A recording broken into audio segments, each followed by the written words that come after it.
Agustín está dibujando a quienes más quieren el mundo. En los últimos años, las leyes de divorcio, matrimonio igualitario, identidad de género y reproducción asistida ampliaron aquel modelo tradicional de mamá, papá e hijos. ¿Qué desafíos presentan los nuevos modelos de familia? Ya no hay un padre y una madre, hay otras modalidades. Definime homoparental. Una familia en donde hay un varón o una mujer que es gay o lesbiana. Definime ¿Cómo entender un chico que la mamá se llama Carlos? Que es algo antinatural. Una pareja homosexual tiene exactamente los mismos derechos que tiene una familia heterosexual, ¿no? Una pareja homosexual. ¿Cómo hago yo, como papá que tengo 2 hijos, enseñarle que hay dos hombres? ¿Quién es la mamá de un niño? Niños nacidos de parejas heterosexuales y homosexuales, familias ensambladas con niños de uniones anteriores, hijos que crecen en una familia de un solo padre, niños adoptados o nacidos por inseminación artificial de un donante. Hoy, si nos preguntamos cuáles son los distintos formatos de familias, la respuesta es más que los imaginables. El matrimonio es una institución cultural armada por el ser humano. Aquella frase de madre hay una sola ya no es necesariamente verdadera. ¿Qué hace a una madre o a un padre ser mamá o papá? ¿Compartir los mismos genes? ¿Haberlo gestado en su vientre? ¿Tener la intención y voluntad de criar, educar y amar a ese niño?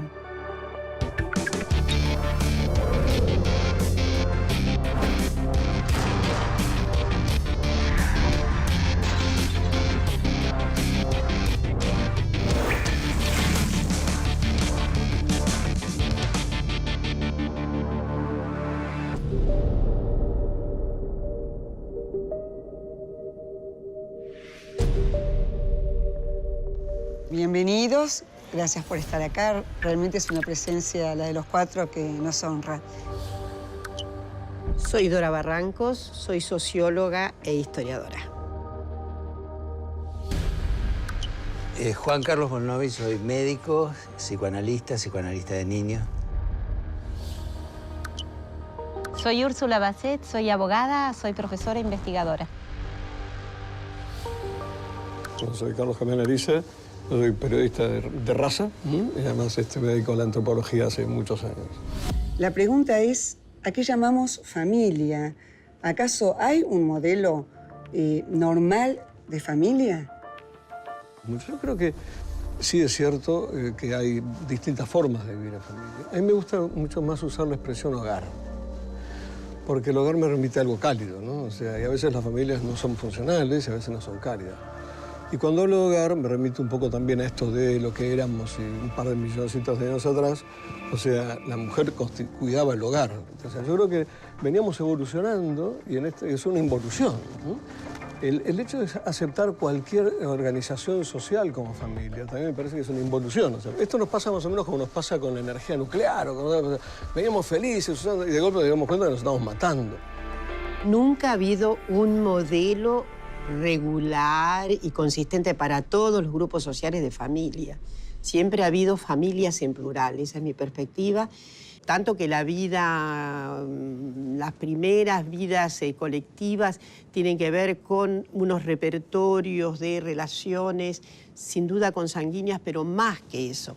Entonces, no debe admirar que en el presente volvamos a proponernos la observación de múltiples formas de familias. Hay una pluralidad de elementos constitutivos de las familias. No necesariamente está anclado en la biología. Nosotros estos elementos múltiples de fundamentación de la familia los hemos tenido en todos los sistemas jurídicos y sobre todo si vemos los sistemas jurídicos remotos, ¿no? Perdón, me parece que uno puede ver las cosas desde un punto de vista de la subjetividad propia e intrínseca de cada uno de nosotros, pero hay cosas que no podemos negar. O sea, vamos a ver que los hombres no nacemos con útero, es una realidad insolayable, ni tenemos ovarios, o sea, así como ustedes no tienen testigos. Digo, no podemos decir que todo es un constructo. O sea, lo dado era que la que paría era la mujer, o sea, y lo sigue siendo. O sea, vamos a ver, más allá de los experimentos. Podemos ya disentir. Bueno, en realidad queda muy poco dado. muy poco. Queda tan poco dado que inclusive la propia ciencia cada vez es más cultura, porque lo que, como dice una extraordinaria ensayista, en la ciencia lo que hay en un laboratorio, el 95% es cultura. Entonces, desde luego, discrepo respecto del innatismo, de los sentimientos, de la maternidad, de la paternidad. Primero porque en realidad hemos forjado estos sentimientos a lo largo de, digamos, de muchísimas eras. Es imposible pensar que nuestras antecesoras, y me refiero no a las inmediatas mías, pudieran tener sentimientos maternos cuando tenían, imagino, en el siglo X, ¿no? 15 hijos y moría más de la mitad con certeza. De modo que... Bueno, aclaremos que tenían 15 porque se morían la mitad porque no había antibióticos. No, por supuesto, exactamente. Todas cosas construidas. Todo eso lo hemos construido. Antibióticos y todo eso. Entonces, realmente el problema del famoso instinto materno es una extraordinaria creación cultural. No hay tal instinto de maternidad y no hay tal instinto de paternidad. Lo construimos. Si uno parte de la idea de que hay algo dado y de lo demás es construido, aunque ese dado sea del 5%, estamos fritos, entramos en un callejón sin salida. Hasta eso dado es construido. Lo dado es construido por el lenguaje, es construido por la cultura. Entonces, no hay una mujer, sino que es la mujer que ha sido construida en función, porque si no, le damos la base a la biología, a la naturaleza, y la naturaleza tiene la ley de la naturaleza. La ley de la naturaleza. Mi impresión hoy en día es que la biología no determina nada. Yo soy papá de Rodrigo de hace ya 4 años y medio, casi 5 años. Adopté en Tucumán, empecé el trámite de adopción, después nos conocimos con mi hijo en provincia de Buenos Aires. Y el día que nos presentaron, dijo hola, dijo 2 o 3 palabras, pero eran sus primeras palabras en los 3 años que había estado institucionalizado. Abraza a Rodrigo, yo ahí me aflojo y empiezo ya claramente a moquear y a llorar y siento las palmadas en la espalda de Rodrigo. Estaba consolando. Consolándome. Y ahí dije, bueno, ya está, me eligió. Tenemos una hija de 2 años y medio que se llama Aruma. Y bueno, nuestra familia somos nosotras y una tribu de otras parejas. Esa es la familia que elegimos, digamos, y en la que queremos seguir construyendo. Y después está la familia biológica, abuelos, tíos, hermanas. Hay toda una construcción cultural añeja, ¿no?, de lo que es una familia, lo que debería ser una familia. Y sabemos que la sangre no determina nada, digamos, que todo es una construcción, digamos. Es una construcción y es un trabajo, ¿no?, de todos los días destruir o de construir lo que nos imponen, porque en definitiva el hecho de parir no garantiza el amor, digamos. Parir no garantiza el amor.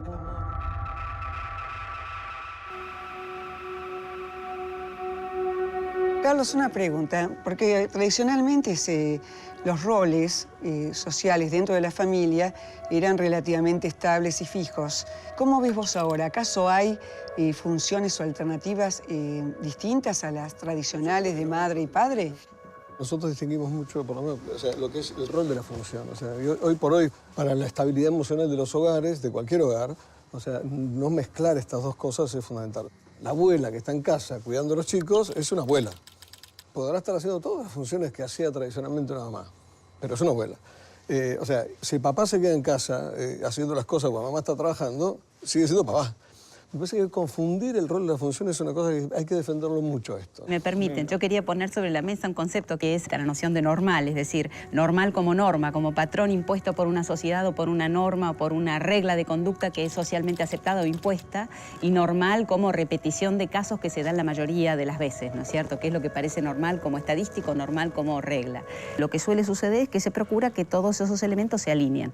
A veces no se alinean y eso no es anormal en el buen sentido de la palabra, no en el sentido de imposición de patrón. Justamente hay manifestaciones de maternalidades y digamos, parentalidades que obviamente no tienen que ver nada con lo biológico. Y, por ejemplo, que hay muchas figuras trans que se hacen cargo de lazos afectivos, inclusive con hijos propios o con hijos que han ido adoptando.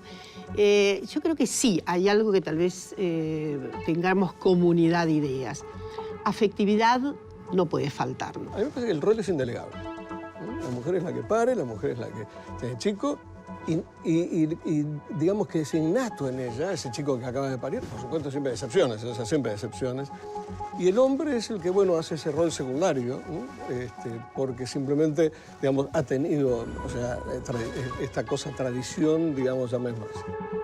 Lo que pasa es que me parece que habría que partir de la idea de que no existe una esencia o una naturaleza femenina y una esencia y una naturaleza masculina, que son construcciones sociales. Esas construcciones han devenido de tal forma que a las mujeres se les ha adjudicado en general las tareas de crianza, ya que es cierto que existen diferencias biológicas, porque los varones no podemos tener un bebé y no podemos amamantarlo, pero a partir de ahí, todo lo que necesita un bebé o una bebita recién nacido puede ser respondido por cualquier adulto que esté en condiciones y en disposición de asistirlo, de alimentarlo, de abrigarlo y sobre todo de higienizarlo y de quererlo y de amarlo. Tenemos 9 hijos, 3 varones y 6 mujeres, y en este momento tenemos 25 nietos y estamos esperando el 26 y el 27. Cuando supe que estaba embarazada, sentí la importancia del cuerpo femenino. Me impresionó mucho pensar que mi vida albergaba la vida de otra persona. Muy impresionante. Y después, cuando la tenía alzada, cuando le daba de mamar, cuando la calmaba de su llanto, me di cuenta que durante toda mi infancia, todos los animalitos chiquitos que había cuidado, que eran bastante fuerte en mí eso, eran un preludio de tener un bebé en mis brazos. Y más adelante, cuando tuve en mis brazos otros bebés que no eran míos, me di cuenta que también uno siente como una maternidad general, digamos, todo ser frágil, particularmente un bebé o un niño, despiertan en una persona adulta, en una mujer adulta, un deseo de ser quien ayuda, protege, cobija o resuelve la situación. Yo creo que en la madre es más fuerte lo instintivo. Siempre digo que el amor maternal es entrañable, surge de las entrañas, porque ha habido una convivencia, ¿no?, desde las entrañas mismas. Y si en el varón no pasa lo mismo, sin embargo, algo semejante hay. Me parece que hay como un sentimiento instintivo.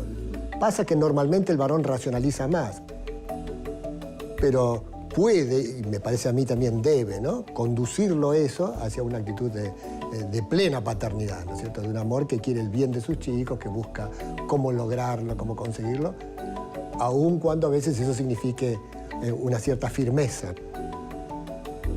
Hay roles, son flexibles y hoy día me parece que hay una mayor participación de ambos. Después hay otros que son roles así, digamos, ligados a la biología que no pueden cambiar tanto. Las situaciones sociales van cambiando y bueno, hay que ir adaptándose a eso. Yo noto claramente que mis hijos, desde que se casaron, tienen una relación entre ellos, ¿no?, entre esposos, ¿sí? Y sobre todo en el tema del trabajo, muy distinta a la que teníamos nosotros inicialmente y más todavía distinta a la que tenían mis padres, ¿no?, papá y mamá, ¿no? En casa estaba muy marcado el hecho de que papá trabajaba afuera, mamá se cuidaba de la casa, ¿no? Básicamente yo estaba pensando cuáles son los criterios que se usan hoy en día para justificar desde un punto de vista teórico los distintos conceptos de familia, que obviamente van a estar abiertos al debate. Uno sería el criterio gestacional. Todo este criterio deja de lado a los hombres. Madre sería quien da a luz.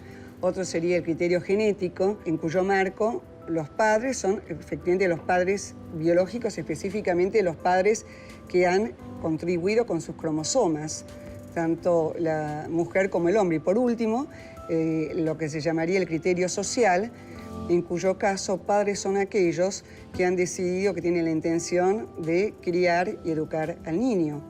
Bueno, pero hay una diferencia notable entre ese rol de madre, un rol que siempre es construido, que nunca es natural, y es que efectivamente una madre pone un óvulo, pone el útero para gestarlo y después pone todo el periodo de crianza.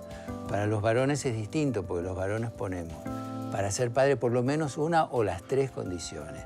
Ponemos el espermatozoide, ponemos el apellido y además podemos o no criar a nuestros hijos. Pero la cuestión del apellido es fundamental porque aún cuando las mujeres, madres solteras, o aún cuando decidan por cualquier razón ponerle el apellido de la mamá, nunca es el apellido de la mamá, siempre es el papá de la mamá. Es decir, que hay una condición dada por el apellido que es fundamental en nuestra cultura, que es la que marca, es la que nombra, y al nombrar, lo nombra siempre en masculino. El patriarcado está empezando a moverse en cuanto a la correlación de fuerzas entre varones y mujeres, entre las diferencias que hay entre varones y mujeres. Pero también el patriarcado tiene una cantidad de recursos para que todo siga igual, enorme. Sí, es un poco lo que de alguna manera connota la expresión paternidad, ¿no? En realidad viene de pater familia, mientras que hoy en día con el término de parentalidad precisamente se intenta abrir ese abanico para que ese lugar pueda ser ocupado por otras figuras. Una de las cosas que nosotros vemos desde el ámbito de lo jurídico, con estas ideas de matrimonio, conyugalidad, parentesco, parentalidad, ¿no? Que son las evoluciones actuales en donde la conyugalidad pasa a ser un concepto más difuso que el matrimonio y abarcar diversas formas, no necesariamente analógicas, de relación entre adultos, lo que sería el sistema de alianza, y por otra parte el sistema de parentesco, parentalidad, en donde la parentalidad es un concepto infinitamente más amplio que el parentesco que estaba ligado a lo biológico. De golpe la parentalidad significa un montón de diversas relaciones que son absorbidas también desde el punto de vista normativo. A pesar de que en la historia muestra que el modelo normativo, construido por supuesto, es que ya que las mujeres parieron hijos, son las mujeres las encargadas de, dentro de la familia, de cuidar a los niños, mientras los varones hemos sido catapultados al espacio público con esta misión de proveer al hogar, es decir, de sostener y de mantener a las mujeres y a los niños dentro del hogar.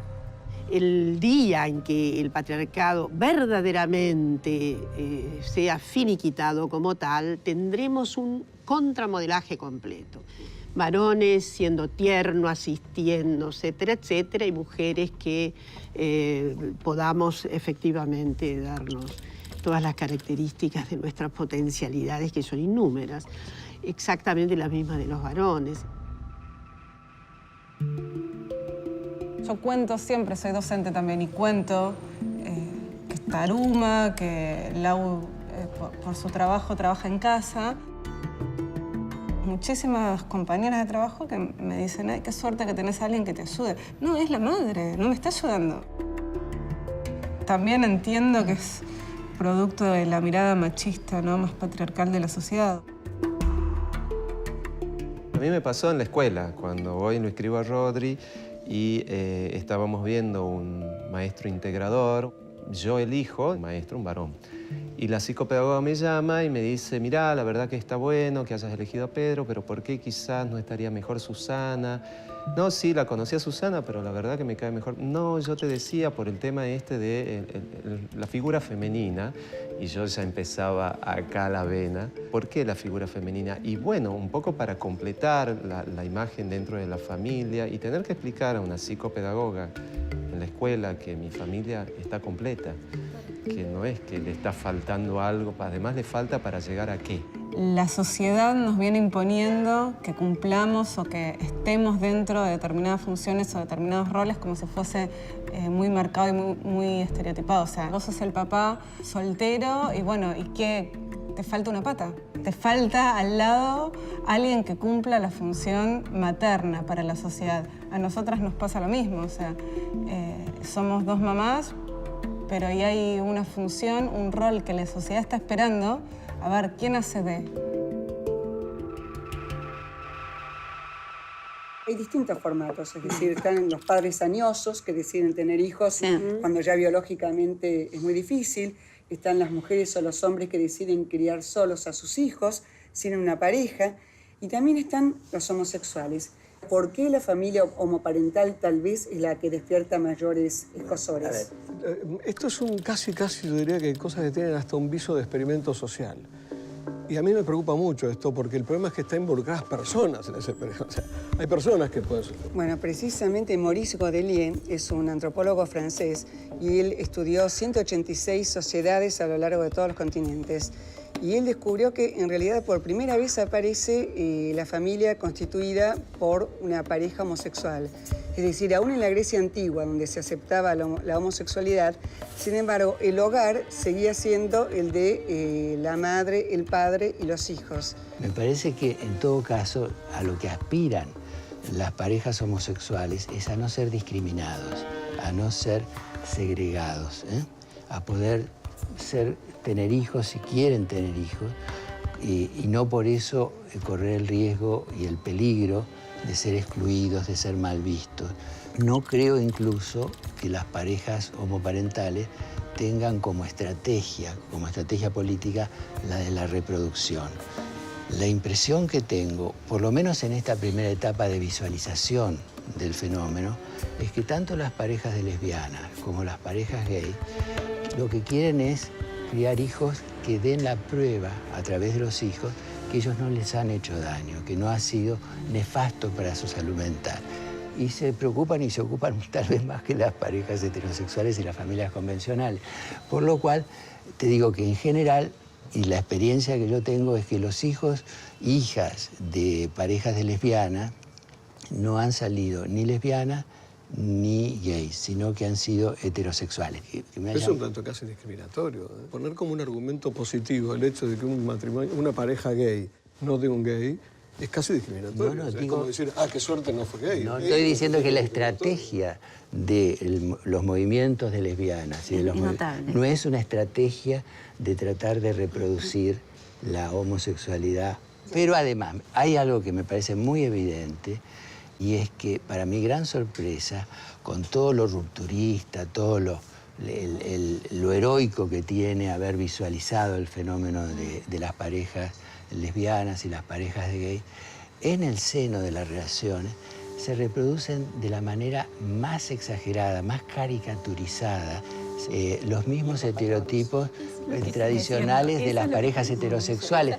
Lo notable para mí en esto es el deseo de volver a un modelo que en realidad está en recesión. Para obtener reconocimiento social se busca un modelo que en realidad está en recesión. Eso es un debate muy grande en las agencias gays y lesbianas, porque en los años 60 y 70 había una abdicación completa de la fórmula familiar. Bueno, porque no tenemos la capacidad de crear un modelo nuevo. No, son los pasos iniciales de reconocimiento en donde uno trata de ir por los caminos que están socialmente aceptados. Y porque tal vez nosotros como sociedad, y además las personas que tienen además vivencias familiares que son diversas, no tenemos a lo mejor la plasticidad de aceptar plasmar modelos jurídicos familiares diversificados. Modelos jurídicos familiares diversificados. Yo soy Ludmila Massa Monjaime y tengo dos mamás. Las llamo mamá y mami. Mami es Meche y mamá es Silvina. No recuerdo mucho cómo me contaron que nací. Sí, me decían que era por inseminación artificial y me costaba a veces entender, pero con los años uno lo va entendiendo más. Cuando lo pregunté de chica era algo que se podía contestar y no había una dificultad con eso. Yo creo que las familias son familias, van más allá de los integrantes, va más allá de los lazos de sangre, ¿no?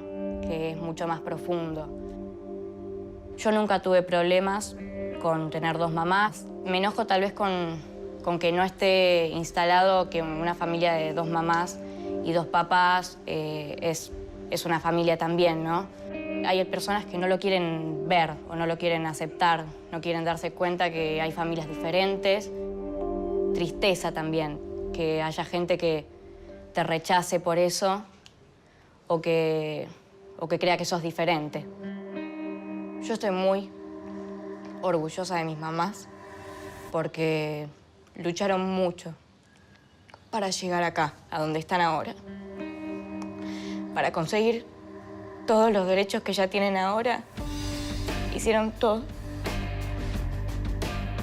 En mi familia el amor sobra y tenemos para dárselo a muchas personas. Y hay gente que no lo sabe valorar. Hay personas que no lo pueden ver y es una pena. Y me gustaría que eso cambiara.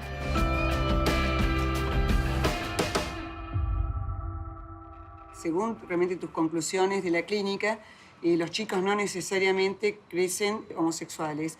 Pero hay otra cuestión más. ¿En qué medida estamos condicionando la vida de ese chico, volviéndolo distinto al de los otros chicos? ¿Qué pasa cuando ese chico, para decirlo de una manera muy elemental, ¿no? Se encuentra con que en la fiesta de fin de año van 2 mamás o 2 papás?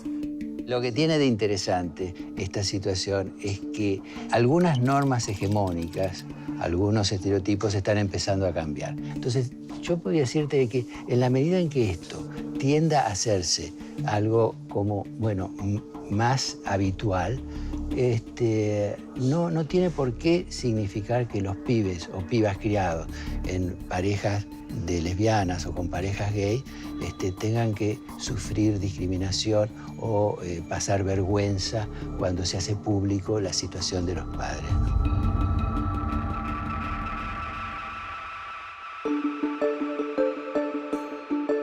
Cuando yo fui a inscribirme, toqué la puerta en el registro de adopción allá en Tucumán, e inmediatamente me di cuenta que había una especie de top 5, digamos, de quiénes eran más candidatos y quiénes éramos menos candidatos. Matrimonio, casado, heterosexual, si es casado por alguna iglesia, mejor. Y después de eso estaban las mujeres solas. Y yo estaba fuera, absolutamente fuera de la escala. Claro. Nunca se había presentado un varón soltero, solo, a decir, hola, ¿qué tal? Quiero inscribirme, ponerme a disposición para adoptar un chico, un nene, una nena, y mucho menos que encima diga, hola, ¿qué tal? Soy Fabián, soy gay. Claro. Me acuerdo la conversación que tuve con la jueza del registro. ¿Cuál es la necesidad, usted, que es un joven profesional, de cargar con la responsabilidad de la crianza de un chico? A mí lo único que me salía es decir, doctora, ¿usted tiene chicos? Claro, por supuesto. ¿Y para usted sus hijos son una carga? ¿Cómo me va a decir eso? Bueno, es lo que usted me está diciendo a mí. Era la idea del varón profesional, independiente, que no tiene el peso ni la carga de una familia, que además eso le corresponde a la mujer. Faltaba que diga que tiene que quedarse en la casa. Hay cierto dejo de sensación mía, ¿no? Pobre. Está a cargo solo de todo.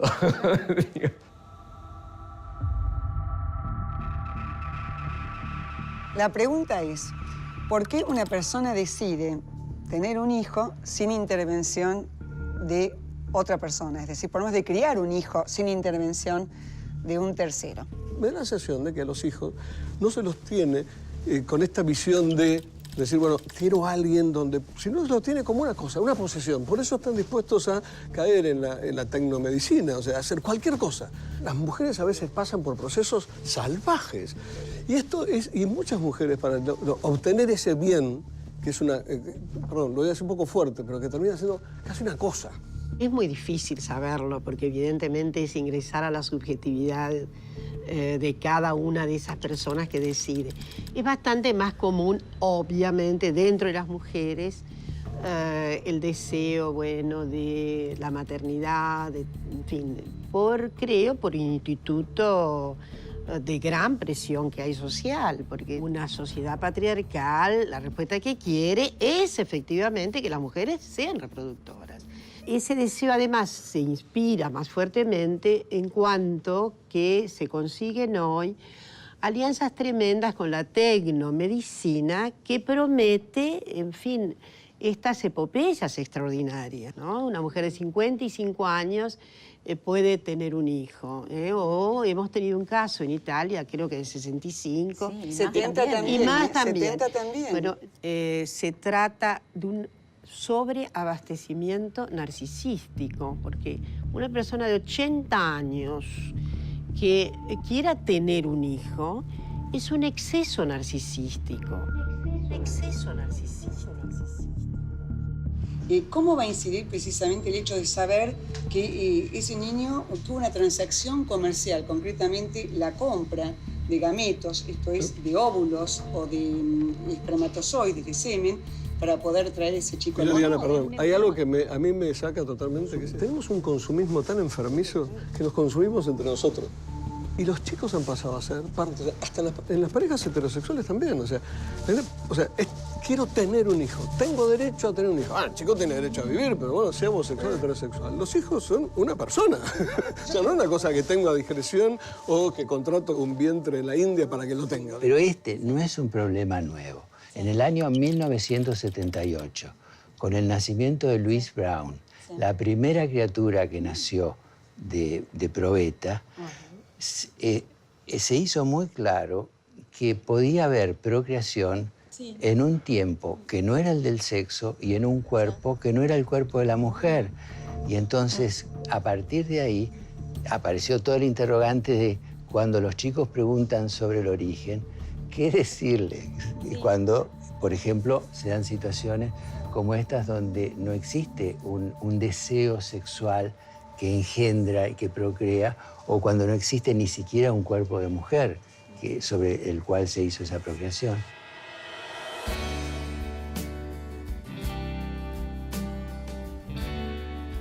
Mi familia consiste en simplemente, bueno, yo y como hijo único, tengo dos madres que son, bueno, dos madres, se casaron.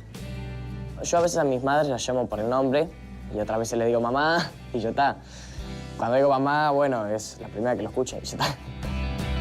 Un día me contaron cómo fue que nací mediante una donación de espermatozoide y ya está, no sé si, pero tampoco es que le di muchas vueltas. Conozco quién fue el donante que permitió que yo naciera y la verdad es que lo conozco y lo tomo como si fuese un amigo de mis madres, nada más. No es que es una gran revelación existencial y no sé cuánto. No es tantas vueltas, es simplemente el donante.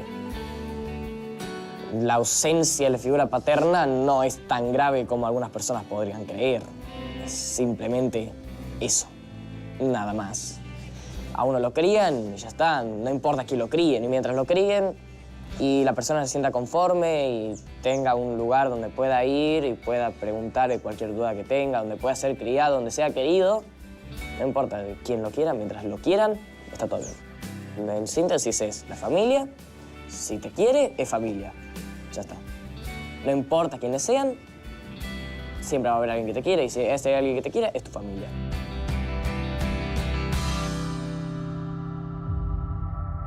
Cuando nosotros pensamos en las familias monoparentales, esto es, aquellas mujeres que deciden libremente criar un hijo solas, ¿no? Sí. O en padres que deciden criar hijos solos. Sí. Y parecería ser que hay una ruptura, hay una doble ruptura ahí. Por un lado, porque ahí se escinde la sexualidad de la parentalidad. Y por otro lado, porque realmente son, de alguna manera, padres que deciden criar a sus hijos independientemente de formatos de alguna manera donde se privilegian los dos elementos, es decir, una mamá y un papá, o dos mamás y dos papás. ¿Qué pasa desde el punto de vista del orden simbólico cuando ese chico desconoce la identidad del padre? Hay una esquizofrenia. Es decir, de un lado, si la maternidad es de tipo biológico, es decir, no es intervenida por la ciencia, entonces el derecho en su función simbólica penaliza a la madre, amenazándola con que debe denunciar quién es el padre porque es un derecho del hijo conocerlo. En cambio, si es una maternidad por vía de técnicas de reproducción humana asistida, esa penalización no está. Me parece que esto es algo que es muy brutal, además para una sociedad como la Argentina. O sea, negarle a un chico saber quién es su padre o su madre es muy brutal para la sociedad argentina, porque hemos peleado los últimos 30 años en contra de esto, ¿no? Entonces me parece que esto hay que también entender que el chico, más allá de que, más allá de lo puramente biológico, como decíamos antes, o sea, hay una realidad que es un espermatozoide, un óvulo, y no podemos negar que él ha venido de ahí. Y en el caso de las familias monoparentales, ¿cuál es el perfil psicológico de las mujeres u hombres que acuden a un tratamiento de fertilización para criar un hijo que no va a tener madre o padre? No, lo que pasa es que depende de la clase social, porque está lleno de mujeres, por ejemplo, en el norte, mujeres pobres, a veces de pueblos originarios, que, ponele, durante la zafra quedan embarazadas y van a tener un hijo y criarlo porque el tipo se va a trabajar y nunca más lo ve. Hasta que la nueva zafra viene otro, es probable que también se enganche, tenga otro hijo. Entonces, no hay ahí un proyecto consciente, voluntario. Son dos cosas muy distintas. También, la mujer autónoma que elige, que como dice él, lo que vemos en los hospitales públicos de los niños que vienen, de las madres que vienen a consulta, que tienen a lo mejor 5 hijos, cada uno de ellos de padre distinto, y que es cabeza de familia esa mujer y es vulnerable, en donde uno tiene que ver además si esa es monoparentalidad o eso se inscribe en un tejido cuasi familiar o familiar, porque lo podemos llamar así, que a lo mejor donde no hay parentesco, pero esa mujer está siendo ayudada o asistida en la crianza. Pero fíjate qué es lo que pasaba. Hasta hace poco pasaba que una chica se casaba, tenía un hijo, por ejemplo, y esa relación de pareja duraba muy poquito, porque ya se sabe que los varones con las mujeres embarazadas y demás tienden a tomar distancia y a tomar distancia sexual y distancia erótica, por esta cosa de que una madre no es una mujer.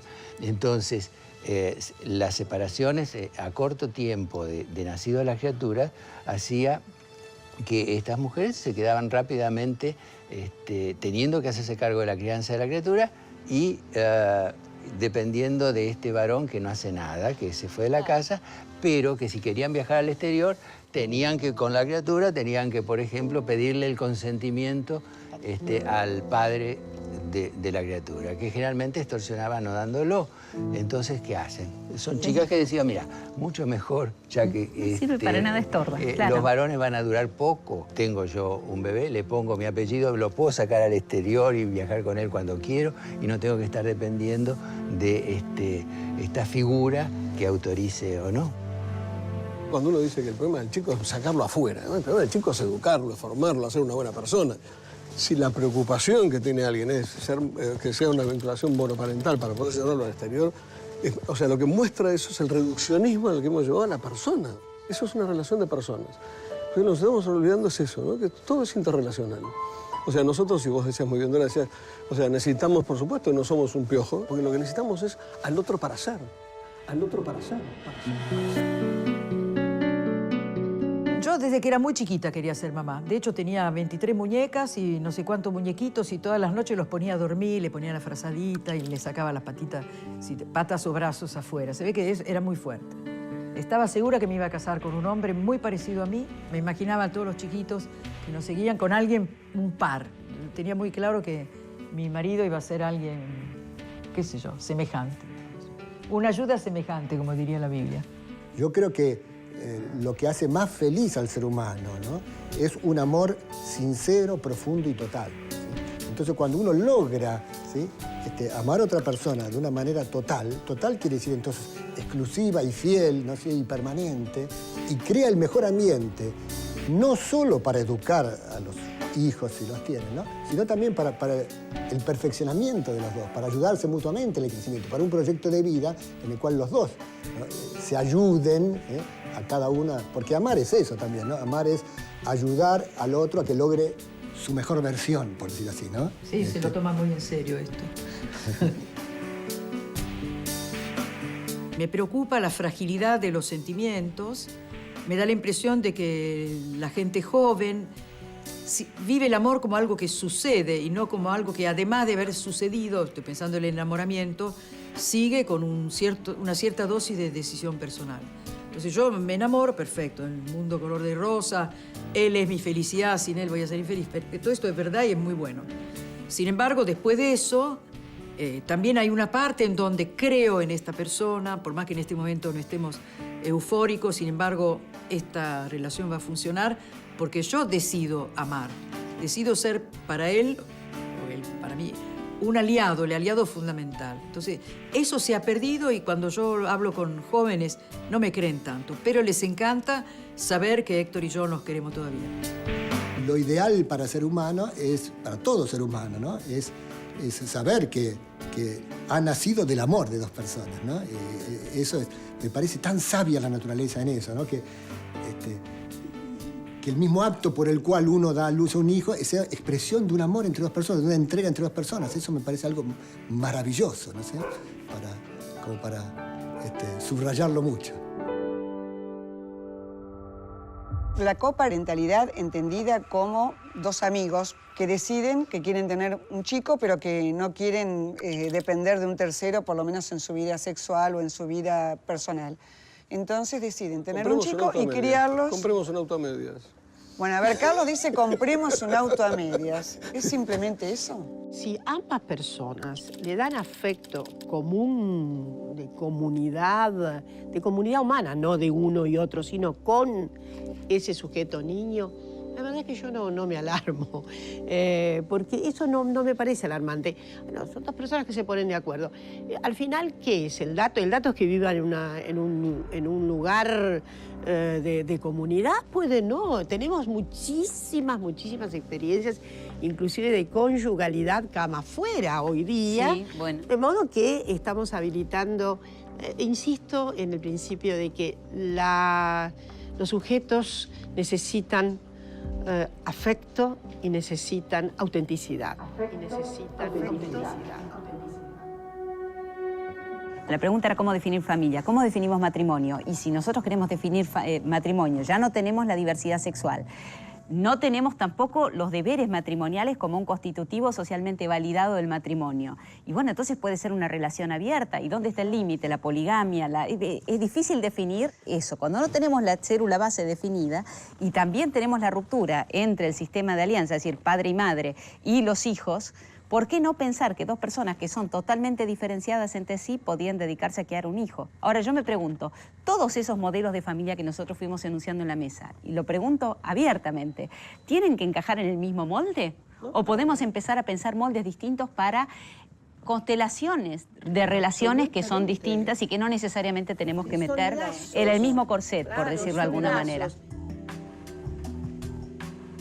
¿Qué pasa con los chicos? Es decir, ¿qué pasa con el bienestar y el interés de los chicos? Sabemos históricamente qué es lo que relativamente funciona, pero también sabemos que los niños se han adaptado en los contextos más extraños. Es decir, los padres iban a la guerra, los hijos quedaban con las madres, eran cuidados por un sistema familiar que los acompañaba y los chicos salían adelante. Es verdad, era la tragedia, no era el fruto de una elección. Ahora, por primera vez en la historia, todos estos sistemas son frutos de elecciones fundadas en la autonomía de la voluntad y validadas por sistemas sociales que las acompañan. Cuando el punto de partida, el eje sobre el que pesa un sistema de valoraciones es la decisión autónoma de una persona, el problema es el que no la puede tomar. Es decir, el que la puede tomar y tiene derecho a tomarla, que es el adulto autónomo capaz, es fantástico, pero ese toma decisiones sobre personas que no pueden decidir y que padecen esas decisiones. Y esa es mi pregunta, es decir, ¿cómo vamos a hacer para hablar de aquellos que no tienen voz para hablar por sí mismos? Es decir, que están inmersos en estos tejidos sociales que nosotros construimos para ellos y que en última instancia no tienen voz.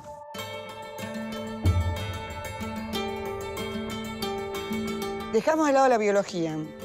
Si todo es cultural, ¿dónde está el límite?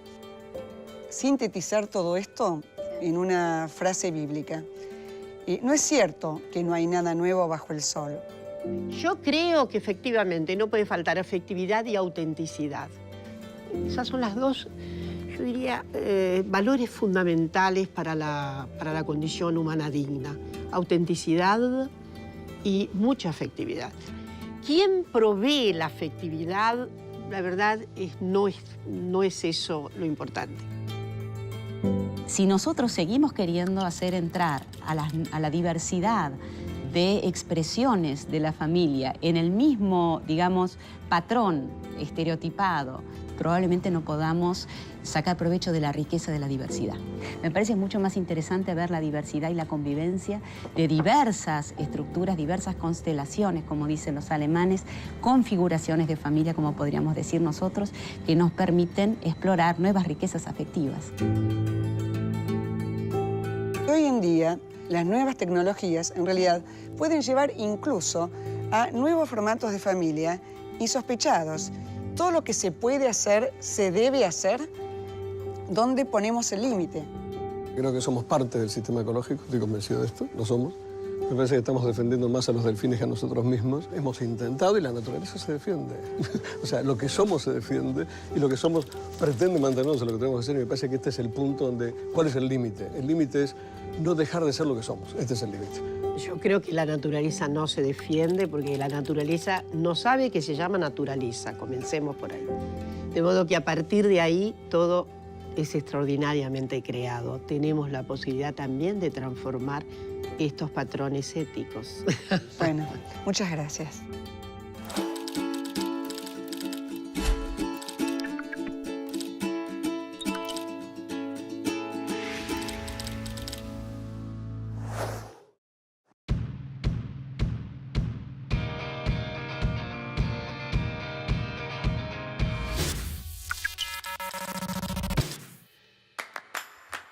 ¿Qué es lo normal? Puede existir algo convencional o común, pero normal... No. Sí, creo que sí. Engloba muchas cosas lo que sería normal.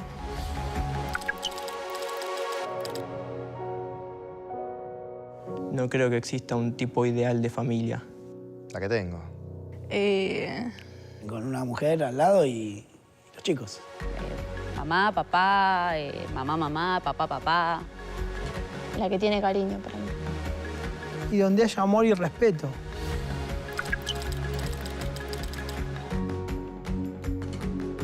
Totalmente de acuerdo. Sí, estoy de acuerdo. Sí. ¿A quién le hacen daño? A nadie.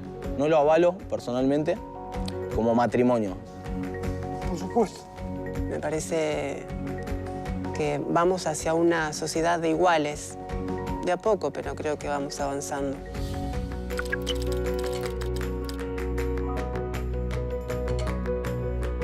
Me resulta difícil tomar una definición al respecto. Absolutamente de acuerdo. Totalmente de acuerdo. Porque hay parejas heterosexuales que son los peores padres del planeta. Lo que hay que analizar en cada caso es si la situación es acorde para que el hijo o la hija se críe en ese ámbito. Sí estoy a favor de los procesos naturales. Si uno elige tener esa vida, tendría que aceptar que no puede tener hijos. No pasa por si es homosexual, heterosexual o lo que sea. Creo que lo fundamental a la hora de tener un hijo es tener las ganas, el amor, el tiempo, el respeto y brindarle el cuidado que se merece el hijo.